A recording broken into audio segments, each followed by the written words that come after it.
Hello friends, நாங்கள் இன்றைக்கி கடைக்கு போயிருந்தோம். ஸோ கடையில் மீன் வாங்கிட்டு கடைக்கு ரேஷன் கடைக்கு போயிட்டு அப்படியே மீனும் வாங்கி காய்கறி வாங்கலான்னு தான் போனோம். அங்கே பார்த்தா நிறைய நல்ல மீன் இருந்துச்சா. ஸோ அதனால் மீன் வாங்கிட்டு வீட்டுக்கு வந்து மீன் வறுக்கலான்னு நினச்சோம். இப்போ அவங்க தான் எனக்கு கட் பண்ணியும் கூட அந்த அக்கா தந்தாங்க. ஸோ எனக்கு கட்டிங் அவ்வளோ கிளியராக வராது, அதனால் அவங்களே கட் பண்ணி தந்தாங்க. நான் நல்ல போல் வாங்கிட்டு வந்து கழுவி க்ளீன் ஆக்கி கொஞ்சோண்டு எடுத்து கொஞ்சோண்டு எடுத்து பொரிக்கலான்னு க்ளீன் பண்ணி நான் கழுவ போகிறேன். கழுவிட்டு தான் பொரிக்கணும். அவங்க கையிலேருந்து வாங்கிட்டு வந்துட்டேன். வந்ததுக்கப்புறமா தான் எல்லாமே செய்யணும். ஸோ நாங்கள் ரோட்லையான நிற்கிறோம்.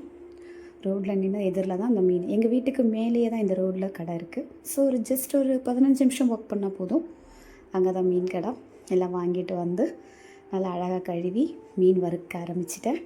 மீன் வறுத்து காரக்குழம்பு, பப்பாளி காய் பச்சடி, மீன் வறுவல், சாதம், அப்பளம் எல்லாம் வச்சு சாப்பிட போகிறோம்.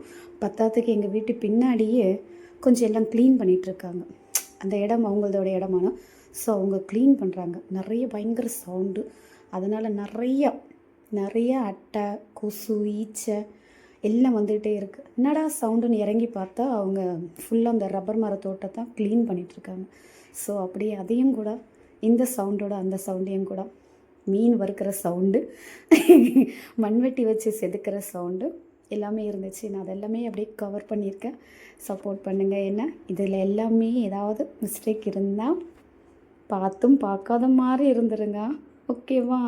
Thank you friends. எல்லோரும் என்னுடைய சேனலை சப்போர்ட் பண்ணுங்கள், சப்ஸ்கிரைப் பண்ணுங்கள், மறக்காமல் கமெண்ட் பண்ணுங்கள். ஓகே, பாய்.